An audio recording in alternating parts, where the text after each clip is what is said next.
कैसे हैं दोस्तों। आज समय है अभ्यास प्रश्न पत्र के संपूर्ण हल को देखने का। ये है कक्षा 10 के स्टूडेंट्स के लिए और विषय हिंदी का वीडियो है। जो अभ्यास प्रश्न पत्र आपको अनसॉल्व्ड इस चैनल पर मिला था, उसका ये संपूर्ण हल है। तो शुरुआत करेंगे। इस पुस्तक का नाम है क्षितिज भाग 2 और अध्याय है पहला चैप्टर सूरदास। प्रश्न है बहुविकल्पात्मक प्रश्न। पहला प्रश्न है, गोपियों ने श्री कृष्ण के रिक्त स्थान में पड़ जाने की बात कही है। तो सही ऑप्शन आ जाएगा ब। गोपियों ने श्री कृष्ण के राजनीति में पड़ जाने की बात कही है। दूसरा प्रश्न है, उद्धव के व्यवहार की तुलना रिक्त स्थान के पत्ते से की गई है।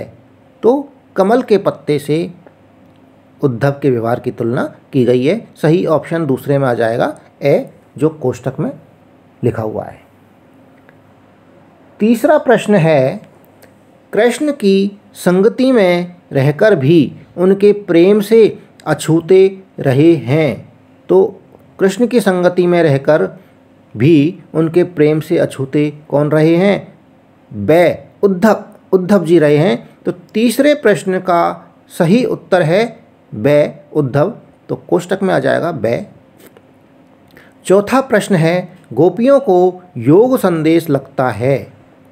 सही ऑप्शन 4 ऑप्शन है, इनमें से एक ऑप्शन सही है। तो सही ऑप्शन है कड़वी ककड़ी के जैसा, से आ जाएगा चौथे में।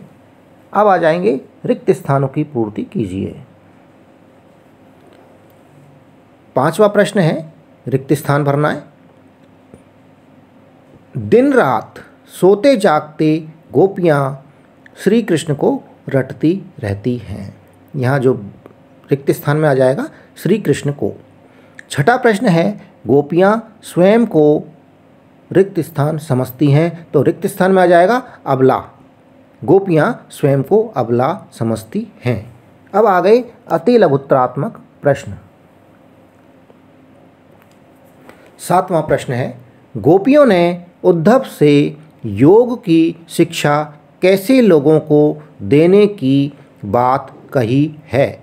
उत्तर आ जाएगा, गोपियों ने योग की शिक्षा ऐसे लोगों को देने की बात कही है जिनका मन चक्री के समान अस्थिर रहता है। 8वां प्रश्न है, उधो तुम हो अति बड़भागी।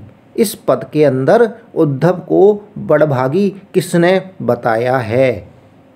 उत्तर आ जाएगा, उधो तुम हो अति बड़भागी पद में उद्धव को बड़भागी गोपियों ने बताया है। अब आ गए हैं लघुत्तरात्मक प्रश्न। 9वां प्रश्न है, गोपियों ने कृष्ण को कौन से पक्षी की लकड़ी के समान बताया है और क्यों बताया है? उत्तर है, गोपियों ने कृष्ण को हारिल पक्षी की लकड़ी के समान बताया है, क्योंकि जिस प्रकार हारिल पक्षी एक लकड़ी सदैव अपने पंजों में दबाए रखता है, उसे किसी भी समय छोड़ता नहीं है, उसी तरह से गोपियाँ भी श्री कृष्ण को हमेशा अपने हृदय में बसाए रखती हैं और एक पल के लिए भी उनका ध्यान नहीं भूलती हैं। 10वां प्रश्न है, गोपियों के अनुसार श्री कृष्ण ने क्या अनीति की। तो गोपियों के अनुसार कृष्ण भगवान ने जो अनीति की है वो ये की है कि पहले तो उनसे इतना प्रेम और लगाव कर लिया गोपियों से, और फिर वे उन्हें छोड़कर चले गए। प्रेम और लगाव करने के बाद में फिर गोपियों को कृष्ण भगवान ने छोड़ दिया और अब प्रेम को त्यागने की कहकर योग साधना अपनाने का संदेश भिजवाया है। इसे ही गोपियाँ ने श्री कृष्ण की अनीति कहा है।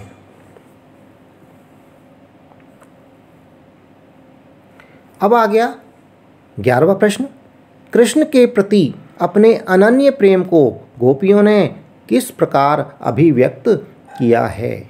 उत्तर है, कृष्ण के प्रति अपने अनन्य प्रेम को गोपियों ने निम्न प्रकार अभिव्यक्त किया है।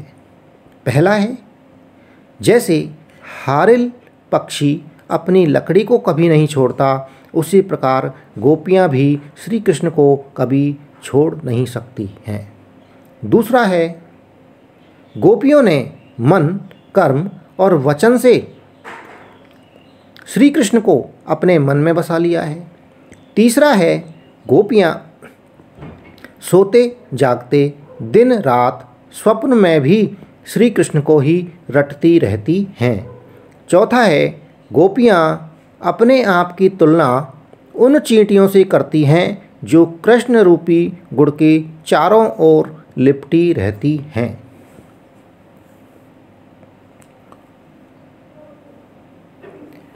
पांचवा है, गोपियाँ अपने प्रेम संदेश को छोड़कर निर्गुण की योग साधना का संदेश सुनना भी उचित नहीं समझती हैं। योग संदेश को सुनकर गोपियों का मन तो जैसे अग्नि में जलने लगता है। और इसी के साथ में प्रैक्टिस पेपर का ये सॉल्यूशन वाला वीडियो समाप्त होता है। जो चैनल पर नए हैं वो चैनल को सब्सक्राइब ज़रूर कर लें, और वीडियो पसंद आ रहा है तो बच्चों वीडियो को लाइक ज़रूर करें। धन्यवाद। Thank you.